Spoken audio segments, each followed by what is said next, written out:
Assalamualaikum warahmatullahi wabarakatuh. Salam dan bahagia Ibu Bapak Guru.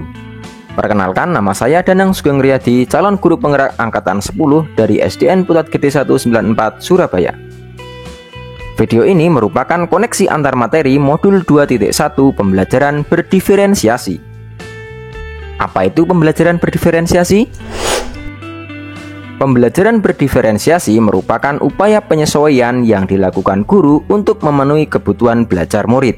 Pembelajaran berdiferensiasi adalah pembelajaran untuk mendukung semua murid di kelas kita. Maksudnya, bagaimana? Ingat, setiap anak adalah unik. Mereka mempunyai kelebihan dan kekurangan masing-masing.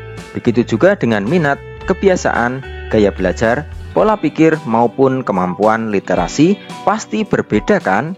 Nah, di sini diperlukan usaha guru untuk memenuhi kebutuhan belajar murid yang berbeda-beda tersebut, agar mereka merasa nyaman dan tujuan pembelajaran dapat tercapai. Bagaimana cara menerapkan pembelajaran berdiferensiasi di kelas?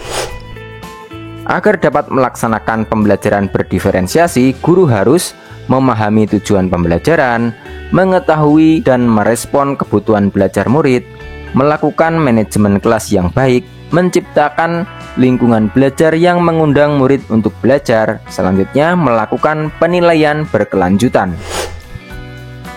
Berkaitan dengan kebutuhan belajar murid, guru harus memahami 3 aspek berikut. Yang pertama, readiness atau kesiapan belajar murid. Yang kedua, minat, sesuai hobi, keinginan, dan kecenderungan murid.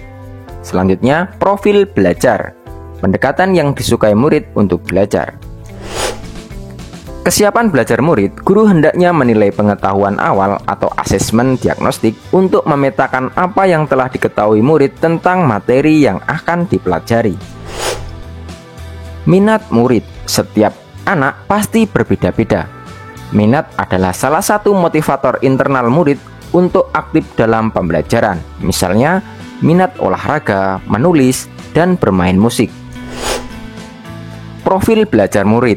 Profil belajar murid dipengaruhi oleh lingkungan, selanjutnya budaya, gaya belajar, dan kecerdasan majemuk. Kebutuhan belajar murid dapat diidentifikasi dengan cara berikut ini. Yang pertama, mengamati perilaku murid-murid, mengidentifikasi pengetahuan awal, mereview dan merefleksi terhadap praktik pembelajaran, mencari informasi guru sebelumnya, membaca rapor murid sebelumnya, dan menggunakan penilaian diagnostik dan formatif.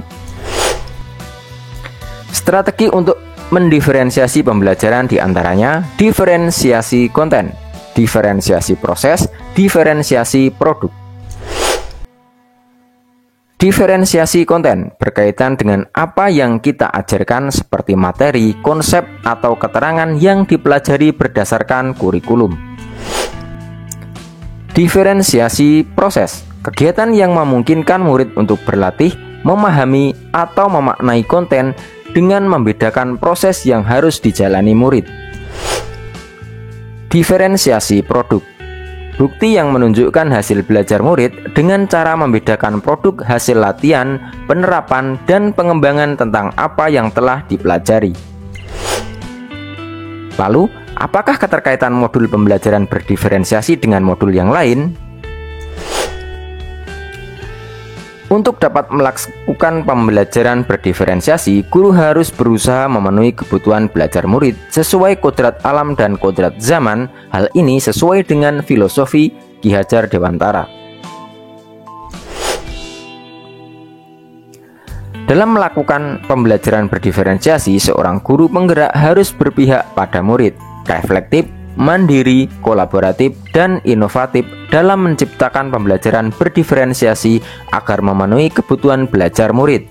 Dengan demikian, seorang guru penggerak dapat mewujudkan kepemimpinan murid dengan menuntun murid merdeka belajar. Hal ini sesuai dengan nilai dan peran guru penggerak.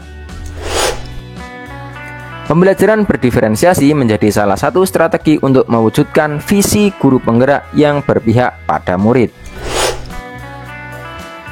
Dalam pelaksanaan pembelajaran berdiferensiasi antara guru dan murid harus ada kesepakatan kelas terlebih dahulu agar pembelajaran dapat berjalan dengan baik. Hal ini sesuai dengan nilai-nilai budaya positif. Demikian pemaparan koneksi antar materi modul 2.1. Terima kasih. Wassalamualaikum warahmatullahi wabarakatuh.